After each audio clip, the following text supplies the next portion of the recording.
గుడ్డి నమ్మకం. ఒక పెద్ద చెరువు దగ్గర ఒక కొంగ ఉండేది. ఆ కొంగ చెరువులోని చేపలు పట్టి తింటూ ఉండేది. కానీ ఆ కొంగ కాలక్రమేణా ముసలిదైపోయి ముందరలా చేపలు పట్టలేకపోయేది. కొన్ని కొన్ని రోజులు ఆకలితోనే ఉండిపోయే పరిస్థితి వచ్చేసింది. ఇలా అయితే కష్టం, నేను ఏదైనా ఉపాయం చేయకపోతే ఎక్కువ రోజులు బ్రతకను అనుకుంది కొంగ. అలాగే ఒక ఉపాయం తట్టింది. చెరువు గట్టున దీర్ఘంగా ఆలోచిస్తున్నట్లు, చింతిస్తున్నట్లు నాటకం ఆడుతూ కూర్చుంది. అదే చెరువులో ఆ కొంగతో స్నేహంగా ఉండే ఓ పీత ఉండేవాడు. ఆ పీత కొంగ విచారంగా ఉండడం గమనించి, ఎందుకు ఇలా ఉన్నారు అని అడిగింది. ఏం చెప్పమంటావు అంది కొంగ. నాకు ఒక బాధాకరమైన విషయం తెలిసింది. అదేమిటి అని పీత ఆరాటంగా అడిగాడు. ఈరోజు చెరువు దగ్గర ఒక జ్యోతిష్యం చూశాను.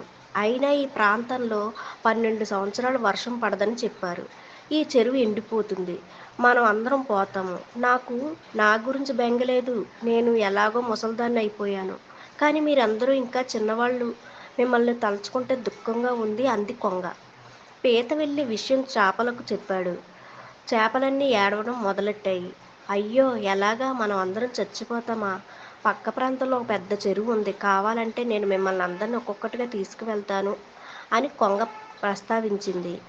వెంటనే అన్ని చేపలు ఏడుపు ఆపి సంతోషంగా కొంగ సహాయాన్ని ఒప్పుకున్నాయి.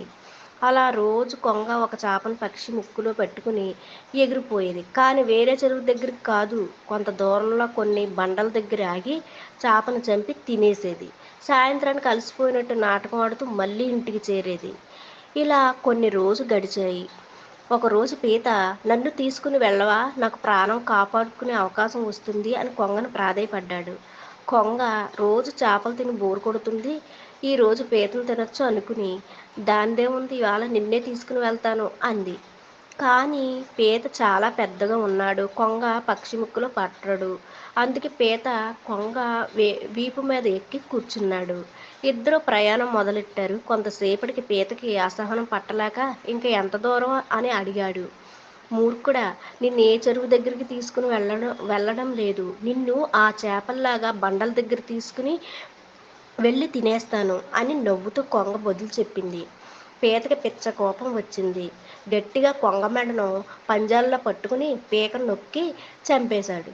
అలా ప్రాణాలతో సహా మళ్ళీ చెరువుకి వెళ్ళి జరిగింది మిగిలిన చేపలు చెప్పాడు. ఇకపై మనం ఎవ్వరిని గుడ్డిగా నమ్మకూడదు. వారు చెప్పే మాటల్లో స్వార్థం ఉందా అని ఆలోచించాలి అని చేపలు పీత నిశ్చయించుకున్నాయి.